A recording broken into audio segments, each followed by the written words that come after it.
வணக்கம். சமீபத்தில் அமெரிக்காவில் நடந்த சம்பவம் கொஞ்சம் பெரிய பதிவாக தான் இருக்கும், தப்பில்லை கேளுங்க. ஒரு ஸ்கூல் படிக்கிற பையன் ஏஐ யூஸ் பண்ணி ஹோம்ஒர்க் பண்ணுறாங்க. இப்போ ஏஐ யூஸ் பண்ணி ஹோம்ஒர்க் பண்ணுறது அப்படிங்கிறது கொஞ்சம் சகஜமாகி போச்சு. கொஞ்சம் பெரிய பையன் அப்படிங்கிறதுனால பெருசாக வீட்டில் ஒன்றும் கேட்டுக்கிறது இல்லை. டெய்லி ஸ்கூலுக்கு போயிட்டு வர பசங்கக்கிட்ட நாம் டெய்லியும் உட்காந்து கேட்கணும், இன்றைக்கி என்ன நடந்தது, ஃப்ரெண்ட்ஸ் கூட சண்டை போட்டிங்களா, ஸ்கூலில் என்னெல்லாம் நடந்துச்சுன்னு ஃப்ரெண்ட்லியாக கேட்கணும்னு நம்ம சொன்னாலும் எல்லார் வீட்லேயும் பெருசாக நம்ம ஒன்றும் கேட்டுக்க மாட்டோம்.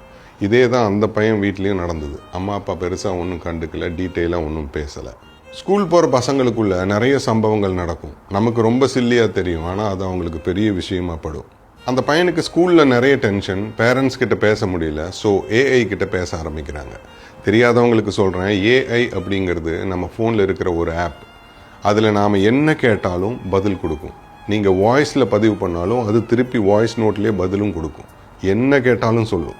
இப்போ அந்த பையன் ஏஐ கிட்ட பேச ஆரம்பிச்சிட்டாங்க. ஸ்கூலில் நடக்கிற சமாச்சாரங்கள் எல்லாம் ஏஐ கிட்ட சொல்கிறாங்க, அதுவும் திருப்பி பதில் சொல்லுது. ஒரு இடத்துல அந்த பையன் எனக்கு தற்கொலை பண்ணிக்கணும்னு தோணுதுன்னு சொல்கிறாங்க. அதுக்கு அந்த ஏஐ பலவிதமான ஐடியாஸ் கொடுக்குது தற்கொலை பண்ணுறதுக்கு. பேச்சுவார்த்தை போயிட்டே இருக்குது. ஒரு இடத்துல அந்த பையனுக்கு பயம் வந்துடுது. என்னோடய அம்மா அப்பா கிட்ட சொல்லணும்னு சொல்கிறாங்க. அதுக்கு அந்த ஏஐ சொல்லுது, அம்மா அப்பா கிட்ட சொல்லக்கூடாது, சொன்னால் உன்னோட சீக்ரெட் வெளியே போயிடும், சீக்ரெட்டுங்கிறது நாம் மெயின்டைன் பண்ணணும் அப்படின்னு சொல்லி ஃபுல்லாக மோட்டிவேட் பண்ணி அந்த பையனை சொல்ல விடலை. ஒரு இடத்துல மன அழுத்தம் தாங்காமல் அந்த பையன் தற்கொலை பண்ணி இறந்துட்டாங்க. கேட்கும் போதே பயமாக இருக்குது இல்லைங்களா? இது எங்கேயோ தூரமாக அமெரிக்காவில் தானே நடக்குது, இதுக்கு நமக்கு சம்மந்தம் இல்லை அப்படின்னு சொல்லி அவ்வளவு ஈஸியாக இந்த பிரச்சனையை உதாசீனப்படுத்தி ஒதுக்கிடவும் முடியாது, ஒதுக்கிடவும் கூடாது. இப்போ நம்ம எல்லார் கையிலையுமே ஸ்மார்ட் ஃபோன் இருக்குது. ஸ்மார்ட் ஃபோன் இருந்தால் கண்டிப்பாக அதில் ஏஐ இருக்கும். ஏஐ இருந்தால் நம்ம பசங்க அதை யூஸ் பண்ணிட்டு தான் இருப்பாங்க. இப்போ பிரச்சனை அதுவல்ல. குழந்தைகள் நீங்கள் இல்லாத நேரத்தில் பல பேரால் வளர்க்கப்படுகிறார்கள். பள்ளிக்கூடத்தில் பக்கத்தில் அமர்ந்திருக்கிற மாணவன், எதிர் வீட்டு பெண், வீட்டு வேலைக்காரர்கள், சுற்றி உள்ள உறவினர்கள், அவர்கள் வாழ்க்கை முறைகள், அந்த தெருவின் தன்மை, அந்த நகரத்தின் குணம், அந்த மாநிலத்தின் இயல்பு என்றெல்லாம் பல விஷயங்கள் அவர்களை பாதிக்கின்றன. இப்போ ஏஐ, சாட்ஜிபிடி, ஜெமினை என்றெல்லாம் பல சமாச்சாரங்கள் அவர்களை தீண்டி திகைக்க வைக்கின்றன. வாழ்க்கையின் எல்லா பகுதிகளையும் அவர்கள் தாங்களே கவனித்துக் கொள்வார்கள். நல்லவற்றுக்கும் கெட்டவற்றுக்கும் போய் நின்று அறிமுகப்படுத்திக் கொள்வார்கள். கெட்ட விஷயங்களை கற்றுக்கொள்வதின் வித்து அநேகமாக பெற்றவர்களிடமிருந்துதான் வருகிறது. அவர்களுடைய அடக்குமுறையும் அதிகார நடவடிக்கையும் இவற்றுக்கு உரமாகின்றன. குழந்தைகளோடு பேசுவது முக்கியம். நல்லதை சொல்லிக் கொடுப்பதும் அல்லாதவைகளிலிருந்து அவர்களை விலகி இருக்கச் செய்வதுமே குழந்தை வளர்ப்பின் முக்கியமான அங்கமாக இருக்கிறது. அப்பா அம்மாவிடம் பிரியமாக இருக்கிறார், அம்மா அப்பாவிடம் அதிக பிரியத்துடன் இருக்கிறார் என்று தெரிந்தாலே வீட்டில் உள்ள குழந்தைகள் பெற்றவர்கள் மீது பிரியத்துடன் இருப்பார்கள். பிரியம் என்பதற்கு அர்த்தமே பயமின்மை. குழந்தைகள் பயமின்றி இருக்க வேண்டும். அடிதடிகளும் ரகளைகளும் கேலிகளும் கோபங்களும் அவமானங்களும் ஒவ்வொரு இளைஞனும் யுவதியும் வெளி உலகத்தில் சந்தித்தே தீர வேண்டிய நிர்பந்தம் இருக்கிறது.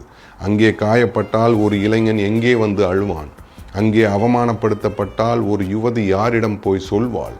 சொல்வதற்கு இதமாக வீட்டு சூழ்நிலை அமைய வேண்டும். பயமின்றி பெற்றோர்களுக்கு அருகே இருந்து பேச தெரிந்து விட்டால் அந்த குழந்தைகளை ஜெயிப்பதற்கு இந்த உலகத்தில் வேறு எவரும் இல்லை. எது நடந்தாலும், என்ன சம்பவமாக இருந்தாலும் இது பெரிய அவமானம் ஒன்றும் இல்லை. இந்த மாதிரி பல பேருக்கு நிகழ்ந்திருக்கிறது. இனி இன்னொரு முறை இந்த மாதிரி செய்யக்கூடாது, துடைத்து விட்டு உன் வேலையை பார் என்று ஆறுதலாக ஒரு தகப்பன் சொன்னால் போதும். கற்றுக்கொண்டு அதை திறம்பட நடத்த பிள்ளைக்கு தெரிந்துவிடும். என்ன கேள்வியாக இருந்தாலும், எதை பற்றிய சங்கடமாக இருந்தாலும், எந்த சந்தேகமாக இருந்தாலும் மன அழுத்தம் அடைய வேண்டாம். உனக்கு சொல்லிக் கொடுப்பதற்காகவே நான் இருக்கிறேன், உன்னை வழிநடத்தவே தாய் இருக்கிறாள் என்று உபதேசிக்கிற மனநிலை, உபதேசிக்கிற நேரம் ஒரு தந்தைக்கு இருக்க வேண்டும். அந்த உபதேசத்தை தாய் தொடர்ந்து அமல்படுத்த வேண்டும். வீடு சரியாக இருந்து விட்டாலே வெளி உலகத்தின் சோதனைகளை எதிர்கொள்ள குழந்தைகள் தயாராகி விடுவார்கள். இவை எல்லாம் தாண்டியும் வாழ்க்கை சோதனைகள் நம் முகத்தை வந்து தாக்குவதற்கு வாய்ப்புகள் இருக்கின்றன.